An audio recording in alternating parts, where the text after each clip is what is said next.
Olá pessoal, Tony Rodrigues, Além da Notícia. Hoje eu estou de novo aqui no município de Capitão de Campos, estado do Piauí, região nordeste do Brasil, para fazer o nosso vídeo direto aqui das instalações onde permaneço durante a semana.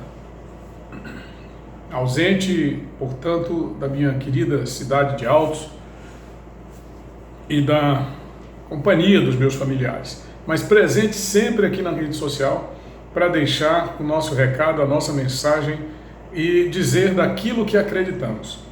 Essa semana eu publiquei um vídeo falando sobre Luiz Inácio Lula da Silva e o hacker. Recebi alguns comentários, a grande maioria de apoio, mas não deixa de haver aqui e ali algum desses seres abjetos que pertencem ao PT ou que advogam a doutrina dessa pseudo-esquerda para, ao invés de debater, nos agredir.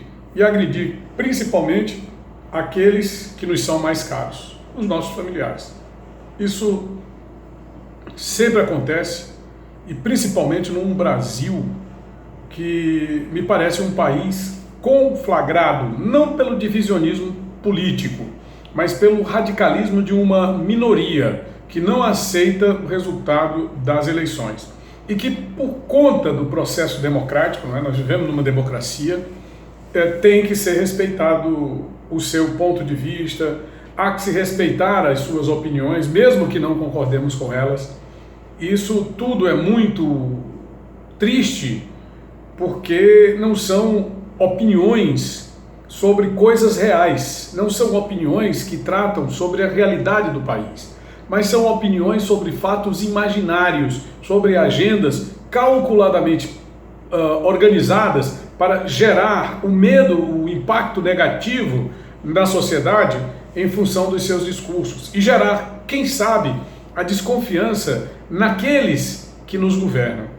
Hoje, por exemplo, nós tivemos uma notícia na grande mídia, e ali o ministro da Economia, ele afirma que, do jeito que as coisas estão, é possível que se chegue a um AI-5.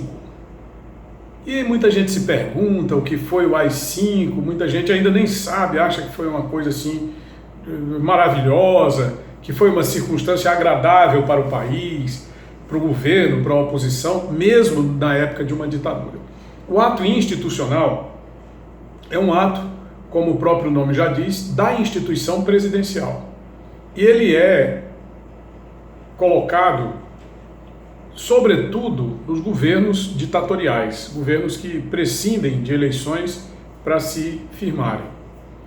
Durante a ditadura militar foram editados 17 atos institucionais, numa escala crescente, atos que suprimiram direitos políticos de adversários, que suprimiram ações de manifestação da sociedade em rádios, em emissoras de...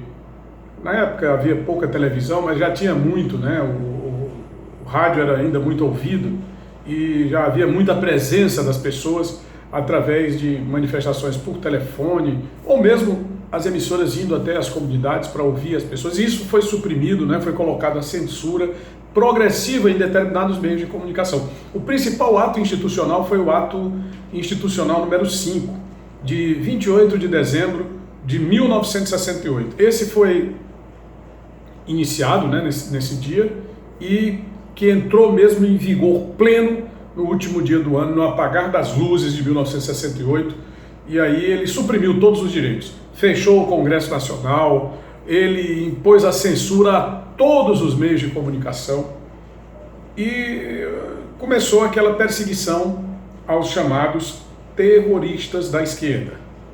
Terroristas eram elementos que faziam contraponto ao governo sem observar as regras da convivência, que deveria existir num país conservador, cristão.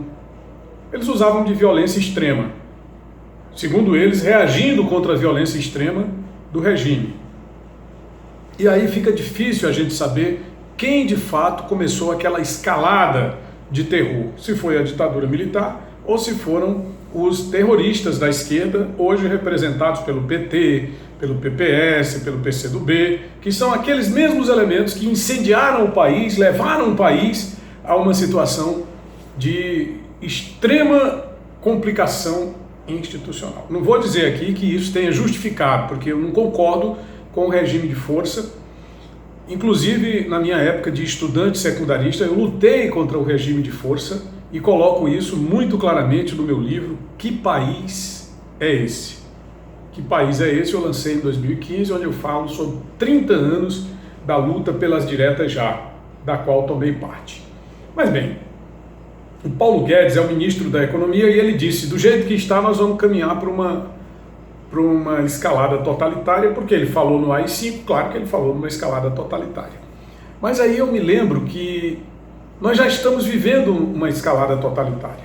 Nós já estamos vivendo sob os atos institucionais, só que não de uma ditadura militar, mas de uma ditadura do Supremo Tribunal Federal. Não posso dizer que é uma ditadura do Poder Judiciário, porque não é o Poder Judiciário absolutamente que participa destes atos que nós estamos assistindo, em contraponto completo com a harmonia dos poderes, que deveria prevalecer entre os poderes, a independência e a harmonia dos poderes. É em contraponto total à convivência democrática, não é? que o Brasil precisa para continuar avançando, para resgatar a sua condição de país desenvolvido. Pois bem, em resposta às declarações do ministro Paulo Guedes, aparece-nos o novo cavaleiro do Apocalipse. Chama-se Dias Toffoli, presidente do Supremo Tribunal Federal, mas que se comporta ainda como se fosse advogado do PT, advogado de Lula, de José Dirceu e de todo esse esquema que, lamentavelmente, é considerado pela PGR, a Procuradoria-Geral da República, como o maior esquema de corrupção do planeta. Os atos institucionais do Supremo Tribunal Federal, e não do Poder Judiciário, é preciso que se diga, os atos institucionais do senhor Dias Toffoli, do senhor Gilmar Mendes, do senhor Lewandowski, nos agridem tal e qual nos agrediram no passado recente os atos institucionais da ditadura militar. Nós vimos agora, no dia 7 de novembro, a instituição do Dia do Ladrão, quando se soltou o presidiário temporariamente em liberdade, Luiz Inácio Lula da Silva. Eu não vou nem responder aqui as agressões que me foram assacadas por partidários desse infame, porque são pessoas tão abjetas quanto ele. O camarada chegou ao ponto de me chamar de filho de uma égua, sem conhecer a história da minha santa mãezinha, sem conhecer a história de luta da minha família. Ele vem por conta da minha opinião, e aí é um discurso de ódio, é um discurso de agressividade. E aí quando você reagisse, e eu não vou fazer isso no mesmo tom que ele, aí ele inverteria o papel, se vitimizaria e diria que eu estou usando um discurso de ódio, mas eu não vou fazer isso não. O meu discurso é esse aqui, que eu tenho feito no nosso canal, que tenho mostrado, tentado mostrar a realidade para aqueles que querem enxergar. E percebo, por exemplo, que esse pessoal do PT, que esse pessoal do PCdoB, do PPS, dessa esquerda infame, é um pessoal que insiste. Eles tentam agora caçar o mandato do Eduardo Bolsonaro, filho do presidente Jair Bolsonaro, porque ele teria afirmado aquela história do AI-5, não é? O Brasil poderia viver uma nova era do AI-5.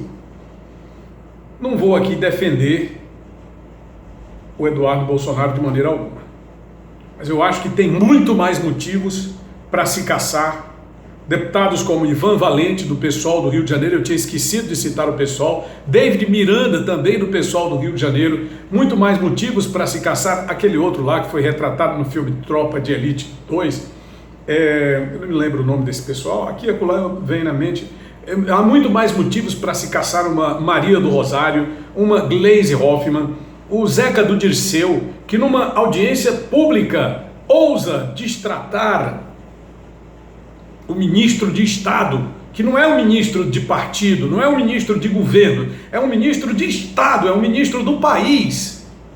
E aquele deputado que agrediu o ministro Moro, chamando-o de juiz ladrão.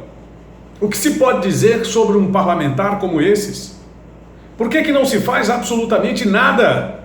Ninguém pede a cassação de um infame, e se pediu, alguém pediu, não foi noticiado pela mídia parceira dessa turma, que não tem um pingo de responsabilidade, que não tem um pingo de sentimento em relação aos problemas do país, às dificuldades que o país enfrenta, aos 13 milhões de desempregados que foram gerados na era deles, aos 64 milhões de pessoas endividadas e com seus nomes inscritos no SPC, no Serasa, ao crime que atingiu o ápice nos governos de Lula e Dilma, com 65 mil assassinatos por ano e 70 mil mortes violentas no trânsito, por conta dessas motos que eles entregaram aí na mão de todo mundo, de carteiras graciosas de motorista, de habilitação, que foram entregues a pessoas que não sabem dirigir, a essas facilidades que foram geradas sem que as pessoas estivessem capacitadas para tal, comprar e não pagar, incentivar as pessoas a comprar, mesmo sabendo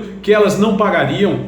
Você compra um carro, paga 3, compra uma moto, não paga nunca, porque para uma simples moto você tem que pagar no financiamento praticamente o preço de um carro. Vende as reservas do país a preço de R$1 e traz de volta a R$10, para depois tentar tirar os R$9 excedentes nas costas de pessoas pobres através dos seus financiamentos. Essa foi a política do Partido dos Trabalhadores, essa foi a política da esquerda quando governou o Brasil. Bom, a história é incensurável, como diria Ulisses Guimarães. Ele dizia isso com muita propriedade. Você pode fazer todos os movimentos no sentido de construir a sua própria versão. Isto aqui é frase de um outro pensador, um americano, mas não se pode absolutamente construir o seu próprio fato, porque o fato ele é único, ele é um só. Não existem 2, nem 3, nem 4, só é um. Agora a sua maneira de ver as coisas, aí você escolhe se quer a verdade ou se quer essa mentira que vem sendo pregada em praça pública sem que haja nenhuma reação das nossas autoridades aqui no Brasil, através deles, né, que tentam caçar os outros, alegando que seriam os agressores da ordem pública e dos princípios e preceitos da democracia. É terrível o momento que vivemos atualmente, mas nós precisamos resistir contra eles. Nós precisamos lutar contra a mentira e garantir que haja liberdade de expressão, liberdade de ir e vir, liberdade de escolhermos os nossos governantes, como tivemos em 2018, quando escolhemos o presidente Jair Bolsonaro. E liberdade também para escolher os nossos prefeitos e vereadores sem ter os votos da gente pobre aliciado e comprado, não é? Por essa infâmia chamada PT e seus asseclas. Se você gostou, deixa aí o seu gostei, se inscreve no canal, ative as notificações e vamos para adiante, tá? É Tony Rodrigues, Além da Notícia.